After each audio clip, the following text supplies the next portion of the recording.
ஏழிசை மன்னர் எம்.கே. தியாகராஜ பாகவதரின் 116வது பிறந்த நாளையொட்டி அவரது சிலைக்கு மரியாதை செலுத்தப்படும் என அதிமுக பொதுச் செயலாளர் அறிவிப்பு. மார்ச் 1ஆம் தேதி காலை 10:30 மணியளவில் திருச்சியில் உள்ள மணிமண்டபத்தில் அதிமுக முன்னாள் அமைச்சர்கள், கழக அமைப்பு செயலாளர்கள், மாவட்ட கழக செயலாளர்கள் மரியாதை செலுத்துவார்கள் என்றும் அறிவிப்பு. சேலம் மாவட்டத்தில் உள்ள மல்லூர் அரசு மேல்நிலைப் பள்ளியில் 8ஆம் வகுப்பு படித்து வரும் 3 மாணவிகளுக்கு பாலியல் தொல்லை அளித்த ஓவிய ஆசிரியர் போக்சோவில் சிக்கினார். திமுக ஆட்சியில் பாலியல் வன்கொடுமை சம்பவங்கள் சர்வசாதாரணமாக நிகழும் நிலையில் தன்னை அப்பா என்று மாணவர்கள் அழைக்கும் போது ஆனந்தமாக உள்ளது என்று கூறிய முதலமைச்சர் எங்கே சென்றார் என மக்கள் கேள்வி. சிவகங்கை மாவட்டம் கண்டராமாணிக்கம் கிராமத்தில் பள்ளியில் படிக்கும் 13 வயது மாணவிக்கு பாலியல் தொல்லை கொடுத்த சத்துணவு அமைப்பாளர் போக்சோவில் பிடிபட்டார். திராவிட மாடல் திமுக ஆட்சியில் பாலியல் வன்கொடுமைகள் அரங்கேறாத நாளே இல்லை என மக்கள் குற்றச்சாட்டு. கள்ளக்குறிச்சி மாவட்டம் உளுந்தூர்பேட்டை அருகே வேறு இடங்களில் 2 பள்ளி சிறுமிகளுக்கு பாலியல் தொல்லை கொடுத்த முதியவர்கள் போக்சோவில் சிக்கினர். திமுக ஆட்சியில் காவல்துறை மீது சிறிதும் பயம் இல்லாததால் சிறுமிகளுக்கு எதிராக குற்ற சம்பவங்கள் தொடர்ந்து அதிகரித்து வருவதாக மக்கள் வேதனை. அண்ணா பல்கலைக்கழக மாணவி பாலியல் வன்கொடுமை வழக்கில் கைதான திமுக நிர்வாகி திருட்டு வழக்குகளிலும் தொடர்புடையது அம்பலம். பள்ளிக்கரணையில் நடந்த 7 திருட்டு வழக்குகளில் திமுக நிர்வாகி ஞானசேகரன் கைது. விழுப்புரம் மாவட்டம் திண்டிவனம் அருகே அரசு ஆதி திராவிடர் நல மேல்நிலைப் பள்ளியில் 11 மற்றும் 12ஆம் வகுப்பு படிக்கும் மாணவர்கள் தன்னை அடித்து இழுத்துச் சென்று ஓரின சேர்க்கையில் ஈடுபடுத்தியதாக குற்றச்சாட்டு. தலைமை ஆசிரியரிடம் புகார் அளித்தும் மாணவர்களை எச்சரித்துவிட்டு அனுப்பியதாக பாதிக்கப்பட்ட மாணவன் குற்றச்சாட்டு. சென்னை புளியந்தோப்பில் 9 வயது சிறுமிக்கு பாலியல் தொல்லை கொடுத்ததாக போக்சோ வழக்கில் சந்தேகிக்கப்பட்ட நபர் தற்கொலை. பாலியல் புகார் தொடர்பாக காவல்துறை வழக்கு பதிவு செய்யாதது அம்பலம்.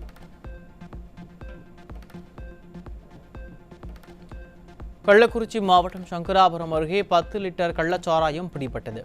கள்ளக்குறிச்சி கருணாபுரத்தில் 70 பேர் கள்ளச்சாராயம் குடித்து உயிரிழந்த நிலையிலும் திராவிட மாடல் காவல்துறை கள்ளச்சாராயத்தை கட்டுப்படுத்த முடியாமல் திணறி வருவதாக மக்கள் குற்றச்சாட்டு. கடலூர் மாவட்டம் கண்டப்பன்குறிச்சியில் முதலமைச்சர் பங்கேற்ற பகுதிக்கு அருகே செல்போன் டவர் மீது ஏறி போராட்டத்தில் ஈடுபட்ட பகுதி நேர ஆசிரியர். தேர்தல் கால வாக்குறுதிகளை திமுக அரசு நிறைவேற்றவில்லை என்று ஆசிரியர் குற்றச்சாட்டு. கடலூர் வட்டம் மஞ்சக்குப்பத்தில் நலத்திட்ட உதவிகள் வழங்கும் நிகழ்ச்சியில் ஸ்டாலின் பேசிக் கொண்டிருந்த போது கலைந்து சென்ற பொதுமக்கள். கடலூர் மக்கள் வாரி இணைத்துக் கொண்டதாக முதலமைச்சர் பெருமை பேசி வரும் நிலையில் நிகழ்ச்சியிலிருந்து பாதியிலேயே பொதுமக்கள் வெளியேறியதால் பெரும்பாலான இருக்கைகள் காலியாக கிடந்த அவலம். இருக்கிற வரைக்கும் இந்த முத்துவேல் கருணாநிதி ஸ்டாலின் இருக்கிற வரைக்கும் இந்த மண்ணுக்குள் வர முடியாது. கடலூர் மாவட்டம் விருத்தாச்சலத்தில் விடியா திமுகவின் முதல்வர் ஸ்டாலின் வருகையால் நகருக்குள் பேருந்துகள் அனுமதிக்கப்படாததால் தேர்வெழுத சென்ற பள்ளி மாணவர்கள் பல கிலோமீட்டர் நடந்து சென்ற அவலம். பொதுமக்கள் மற்றும் வாகன ஓட்டிகளுக்கு இடையூறாக திமுக கொடி கம்பங்களை நட்டு திமுகவினர் அட்டுழியம். எங்கடா இருக்கட்டும் உங்கள எங்க இருக்கட்டும்? என்ன எக்ஸாம் பண்ணீங்க? என்ன என்னம்மாசா? அது எதுக்கு அந்த எக்ஸாம் பண்ணீங்க? ஸ்காலர்ஷிப்புக்கா? எங்கேருந்து நடந்து வரீங்க?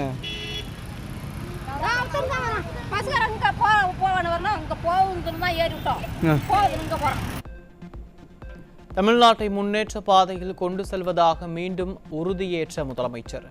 ஆட்சிக்கு வந்தபோது பொருளாதார ஆலோசனை குழுவை அமைத்து எந்தவித முன்னேற்றத்தையும் கொண்டு வராமல் ஆட்சி முடிவடைய உள்ள நிலையில் எப்படி முன்னேற்றத்திற்கு கொண்டு செல்வீர்கள் முதல்வரே என மக்கள் கேள்வி.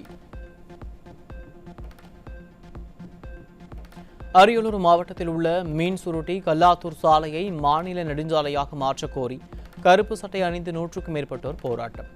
கோரிக்கையை நிறைவேற்றவில்லை எனில் அடுத்த கட்டமாக மாபெரும் போராட்டம் நடத்தப்படும் என மக்கள் எச்சரிக்கை. திருவண்ணாமலை மாவட்டம் செய்யாறு அருகே சிப்காட் விரிவாக்க விவகாரத்தில் திமுக எம்எல்ஏ மற்றும் எம்பி ஆகியோர் விவசாய நிலத்தை தரிசு நிலம் என்று பொய்யாக கூறியதை கண்டித்து அவர்களின் உருவ பொம்மையை எரித்து பொதுமக்கள் போராட்டம். தங்களின் சுய லாபத்திற்காக திமுகவினர் பொய்யான தகவல்களை பரப்பி வருவதாக மக்கள் குற்றச்சாட்டு.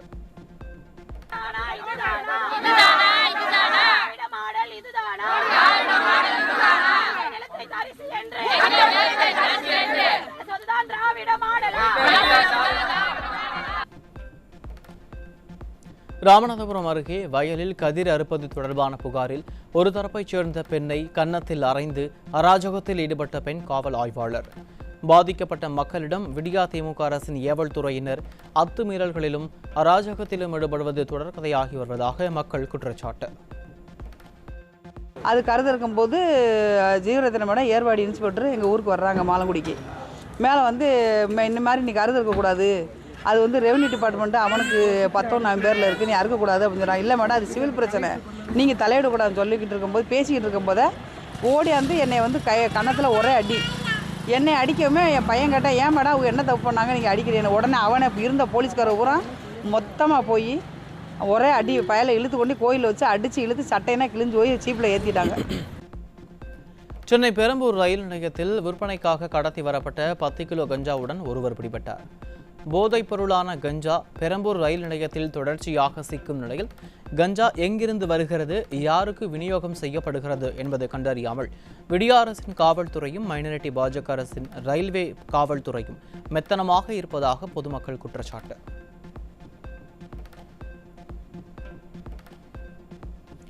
ஆந்திராவிலிருந்து தூத்துக்குடிக்கு கடத்தி வரப்பட்ட 6.5 லட்சம் ரூபாய் மதிப்பிலான 14 கிலோ கஞ்சாவுடன் இருவர் சிக்கினர். திறனற்ற ஸ்டாலின் அரசு பொறுப்பேற்றதிலிருந்து போதைப் பொருட்களின் கூடாரமாக தமிழகம் திகழ்ந்து வருவதாக பொதுமக்கள் குற்றச்சாட்டு. கன்னியாகுமரி மாவட்டத்தில் உள்ள நாகர்கோவில் சுற்றுவட்டார பகுதிகளில் பள்ளி கல்லூரி மாணவர்களுக்கு விற்பனை செய்ய வைத்திருந்த 420 கிராம் கஞ்சாவுடன் 4 பேர் பிடிபட்டனர்.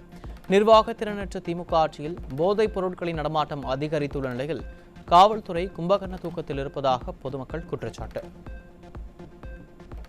தூத்துக்குடியில் ஆந்திராவிலிருந்து விற்பனைக்காக கடத்தி வரப்பட்ட 14 கிலோ கஞ்சா சிக்கியது.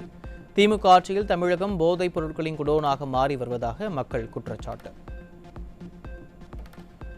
தூத்துக்குடியிலிருந்து இலங்கைக்கு கடத்தப்பட இருந்த 60 லட்சம் ரூபாய் மதிப்பிலான வலி நிவாரணி மாத்திரைகளுடன் இருவர் பிடிபட்டனர். தூத்துக்குடி மற்றும் ராமநாதபுரம் மாவட்டங்களிலிருந்து இலங்கைக்கு சமீப காலமாக போதைப் பொருட்கள் கடத்தப்படும் நிலையில் தமிழ்நாடு என்ன போதைப் பொருட்களின் கேந்திரமா என மக்கள் கேள்வி. தமிழகத்தில் ஒரே நாளில் அடுத்தடுத்து 4 இடங்களில் கஞ்சா உள்ளிட்ட போதைப் பொருட்கள் பிடிபட்ட அவலம். திராவிட மாடலை போல உளவுத்துறையும் கும்பகர்ண தூக்கத்தில் இருப்பதால் போதைப் பொருள் நடமாட்டம் அதிகரித்து வருவதாக மக்கள் குற்றச்சாட்டு. திராவிட மாடல் அரசின் தமிழக பள்ளிக்கல்வித்துறையின் நிர்வாக கோளாறுகளால் பணி நியமனம், பதவி உயர்வு போன்ற 8000க்கும் மேற்பட்ட வழக்குகள் நீதிமன்றங்களில் நிலுவையில் உள்ளதாக தகவல். நீதிமன்றம் தலையிட்டதற்கு பிறகும் இவ்வளவு வழக்குகள் தேங்கியுள்ளனவா என பொதுமக்கள் கேள்வி. சென்னை முகப்பேர் அடுத்த நொளம்பூரில் தொழிலதிபர் வீட்டின் பூட்டை உடைத்து 200 சவரன் தங்க நகைகள் மற்றும் ரொக்கம் கொள்ளை. திமுக ஆட்சியில் காவல்துறை ஆழ்ந்த கும்பகர்ண தூக்கத்தில் இருப்பதால் கொலை, கொள்ளை, வழிப்பறி, பாலியல் வன்கொடுமை போன்றவை சர்வசாதாரணமாக நடப்பதாக பொதுமக்கள் குற்றச்சாட்டு. திருச்சி மாவட்டம் உப்பிலியபுரம் அருகே வீட்டில் நகை, பணம் இல்லாத ஆத்திரத்தில் கேஸ் சிலிண்டரின் வாழ்வை கொள்ளையர்கள் திறந்துவிட்டு சென்ற சம்பவத்தால் பரபரப்பு. காவல்துறை கும்பகர்ண தூக்கத்தில் இருப்பதால் கொள்ளை சம்பவங்கள் அதிகரித்து வருவதாக பொதுமக்கள் குற்றச்சாட்டு. கன்னியாகுமரியில் இருசக்கர வாகனத்தை திருடிச் சென்ற இளைஞர்கள் பெட்ரோல் இல்லாமல் வாகனம் பாதையில் நின்றதால் மக்களிடம் சிக்கினர். திமுக ஆட்சியில் காவல்துறை மீது சிறிதும் பயம் இல்லாததால் திருட்டு சம்பவம் தொடர்ந்து அதிகரித்து வருவதாக மக்கள் வேதனை. கரூர் மாவட்டம் குளித்தலை அருகே கை கால்கள் கட்டப்பட்ட நிலையில் பொறியியல் கல்லூரி மாணவர் கிணற்றில் சடலமாக மீட்பு. காணாமல் போனதாக கருதப்பட்ட நிலையில் கல்லூரி மாணவன் சடலமாக மீட்கப்பட்ட நிலையில் கொலையா தற்கொலையா என காவல்துறை விசாரணை. திருப்பூர் மாவட்டம் கருவலூர் அருகே சொத்து தகராறில் அண்ணனை துண்டு துண்டாக வெட்டி படுகொலை செய்த தம்பி. உடலை துண்டு துண்டாக வெட்டி 3 மூட்டைகளில் கட்டி குளத்தில் வீசி சென்ற கொடூரம். மாநில அரசின் தடையில்லா சான்று இன்றி இனி சிபிஎஸ்இ பள்ளிகளை தொடங்க அனுமதி வழங்கும் மத்திய அரசின் உத்தரவுக்கு மக்கள் கண்டனம். மாநிலங்களின் கல்வி நிர்வாக அதிகாரத்தை பறிக்கும் செயலாகவும் மாநில உரிமைகளை பறித்து கல்வி தரத்தை பாதிக்கும் முடிவாக இருப்பதாகவும் மக்கள் கண்டனர். தமிழ்நாடு மின்சார வாரியத்திற்கு எதிராக 1100 கோடி ரூபாய் ஜிஎஸ்டி வரி விதிப்பு குறித்து வழங்கப்பட்ட நோட்டீஸுக்கு மதுரை உயர்நீதிமன்றம் இடைக்கால தடை. மற்ற மாநிலங்களுக்கு மின்சார பரிமாற்ற சேவைக்கு ஜிஎஸ்டி விலக்கு இருந்த போதும் தமிழகத்திற்கு மட்டும் நோட்டீஸ் அனுப்பியது அரசியல் நோக்கமா என மக்கள் கேள்வி. தமிழ்நாட்டில் பள்ளி தேர்வு நெருங்கும் நிலையில் திராவிட மாடல் அரசின் மின்சாரத்துறை தடையற்ற மின்சாரம் வழங்க வேண்டும் என மக்கள் வலியுறுத்தல். நடப்பாண்டு கோடைக்கால தினசரி மின் தேவை 22,000 மெகாவாட்டை கடக்கும் என தகவல் வெளியான நிலையில் பள்ளி தேர்வு நேரத்தில் தடையற்ற மின்சாரம் வழங்க உரிய நடவடிக்கைகளை மின்சாரத்துறை எடுக்குமா என மக்கள் எதிர்பார்ப்பு. அரசு மருத்துவமனைகளில் காலியாக உள்ள 658 சிறப்பு மருத்துவர்கள் நியமனத்தில் நேரடி சேர்க்கை நடத்துவதற்கு அரசு மருத்துவர்கள் கடும் எதிர்ப்பு. நேரடி நியமனம் பல்வேறு முறைகேடுகளுக்கு வழிவகுக்கும் என்பதால் தேர்வு வழிமுறைகள் கடைபிடிக்க வேண்டும் என மருத்துவர்கள் வலியுறுத்தல். தமிழ்நாட்டில் 92% பேர் ஆன்லைன் கேம் விளையாடும் நிலையில் 49% பேர் தங்களுடைய வங்கி விவரங்களை இணைத்து விளையாடுவதாக தனியார் நிறுவனம் நடத்திய ஆய்வில் தகவல். 51% பேர் எந்த விவரங்களையும் இணைக்காமல் கிரிப்டோ போன்ற வர்த்தகத்தின் மூலம் விளையாடுவதாக தகவல்.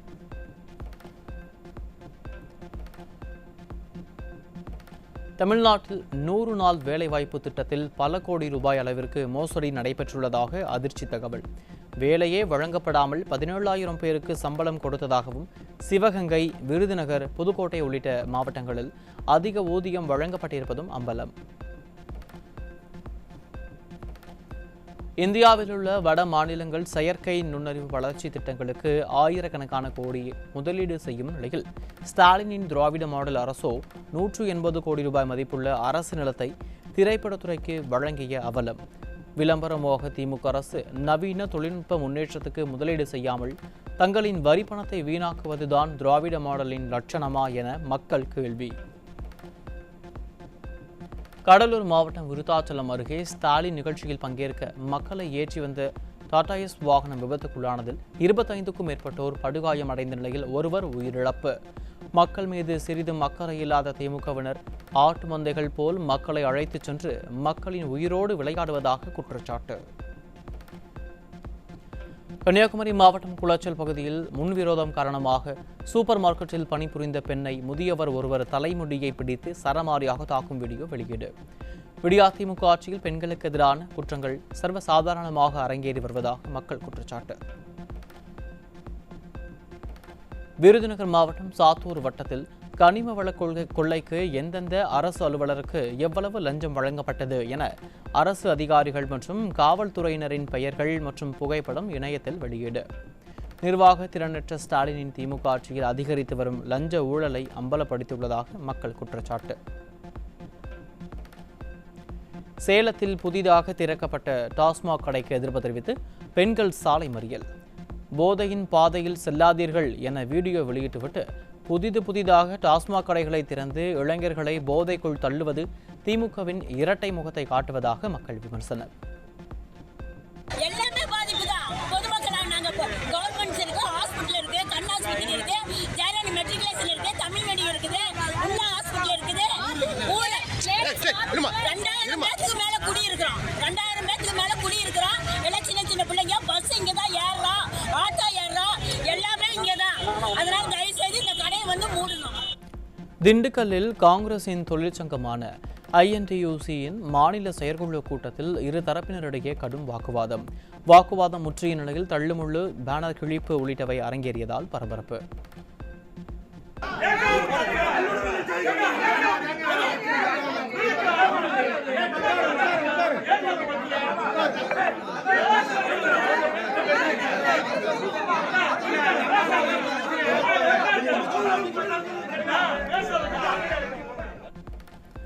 அறிமுகம் இல்லாத பெண்ணுக்கு நீங்கள் அழகாக இருக்கிறீர்கள் என குறுஞ்செய்தி அனுப்பினால் குற்றம்.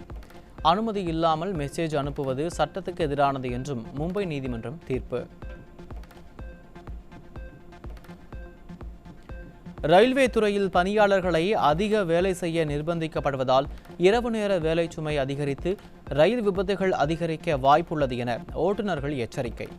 மைனாரிட்டி பாஜகவின் நிர்வாக தவறுகளால் தொழிலாளர்கள் மற்றும் பொதுமக்கள் உயிருக்கு நேரடி ஆபத்தை ஏற்படுத்தும் என குற்றச்சாட்டு. ஆசிய கோப்பை வில்வித்தை போட்டியில் இந்திய வில்வித்தை அணி வெற்றி பெற்று உலக சாதனையை படைத்துள்ளது. இந்த வெற்றியின் மூலம் தனது முன்னணி திறமையை மீண்டும் நிரூபித்துள்ளது இந்தியா வில்வித்தை அணி.